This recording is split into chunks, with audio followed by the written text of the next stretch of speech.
आज जब मैं सुबह उठी थी तो मैंने को लगा कि ये नॉर्मल डे है, but it was a mother's day today. तो क्योंकि मदर्स डे हम बहुत 3-4 दिन पहले ही सेलिब्रेट कर चुके थे, बट स्टिल अगर आज मदर्स डे था तो आज भी सेलिब्रेट करना बनता था। तो हम अब यहाँ पे निकल चुके हैं थोड़ा सा सेलिब्रेशन करने के लिए, और सेलिब्रेशन के नाम पे छोटे बच्चों के साथ या तो हम लंच कर सकते हैं या फिर ले सकते हैं इवनिंग स्नैक्स। तो अब हम यहाँ पे लंच करने के लिए ही आए थे, लंच करने का ही सोचा था हमने। पीहू को काफ़ी ज़्यादा गर्मी लग रही थी, लेकिन मैंने उसको फिर से फुल स्लीव्स फ्रॉक पहनाया था क्योंकि धूप भी बहुत ज़्यादा तेज़ थी। तो अब हम आ चुके हैं करनाल के नीलखंड ढाबा की तरफ।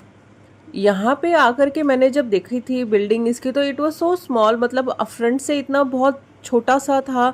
लेकिन जैसे जैसे हम अंदर गए, अंदर जाने के बाद जब हमने व्यू अप किया तो व्यू देखने के बाद हम थोड़ा सा शॉक्ड हो गए थे, क्योंकि जितना छोटी बाहर से बिल्डिंग लग रही थी उतनी ही अंदर से बड़ी थी। आप रश बहुत आराम से देख सकते हो, बहुत ज़्यादा रशी था ये दिन, संडे भी था शायद, तो बहुत ज़्यादा अच्छा रश था। तो हमें सीट एक्चुअली पूछनी पड़ी कि हम कहाँ बैठ सकते हैं, जो हमें सबसे लास्ट में सीट मिली थी। अब मैं आपको मेन्यू कवर अप करती हूँ। मेन्यू में काफ़ी अच्छी अच्छी आइटम्स थी, और इनका जो रेट है वो मेरे को बहुत रीज़नेबल सा लगा। बहुत ज़्यादा फैंसी आइटम्स भी नहीं है और ना ही रेट बहुत ज़्यादा हाइड अप है। मेन्यू से ज़्यादा जो उनकी फ़ोटोज़ बनी हुई थी मुझे उनमें ज़्यादा इंटरेस्ट था। ऑल द वे हमने कर दिया था ऑर्डर, और ऑर्डर करने के आने के बाद तक बच्चों को थोड़ा सेटल कर दिया था हमने। साथ में उन्होंने दिए थे मक्खन और मसाले की टिक्कियाँ, और साथ में हमने मंगवाया था ग्रीन सैलेड और रायता। मैंने यहाँ पे पराठे मंगवाए थे प्लेन, बट वो मैं रिकॉर्ड नहीं कर पाई थी because my phone was busy with Pihu and his phone was busy with Mishu, as you can see. तो अब यहाँ से हमने फिनिश कर दिया था। हम वेट कर रहे थे बिलिंग की, और बिलिंग करने के बाद हम यहाँ से वापस चल पड़े थे।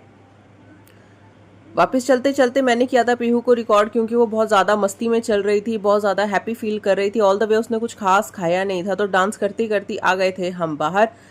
कार में थी बैठने की बारी, और यहाँ पे मीशू है कम्प्लीटली फ्रेश, क्योंकि सो के उठी थी जब हम स्टोर पे पहुंचे थे, और यहाँ पे है वो कम्प्लीटली फ्रेश। तो she was doing peekaboo with the sunshade.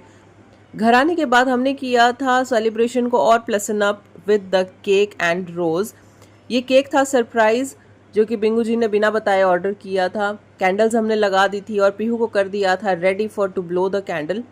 तो बीहू अपनी एक फुल एक्सरसाइज में फुल एनर्जी के साथ यहाँ पे कैंडल्स ब्लो कर रही है, बिल्कुल सो के उठी थी तो बिल्कुल फ्रेश थी, और केक देखते ही उसको काफ़ी अच्छा लग रहा था, क्योंकि केक उसने काफ़ी टाइम से नहीं खाया था, तो वो काफ़ी खुश थी। अब यहाँ पे है मीशू के साथ भी हमने थोड़ा सा सेलिब्रेट कर दिया था। रोज़ दिया था हमने एक दूसरे को, इन्होंने मुझे दिया, उसके बाद मैंने इनको दे दिया था। So this was the Mother's Day celebration. I will see you in the next one. Bye bye.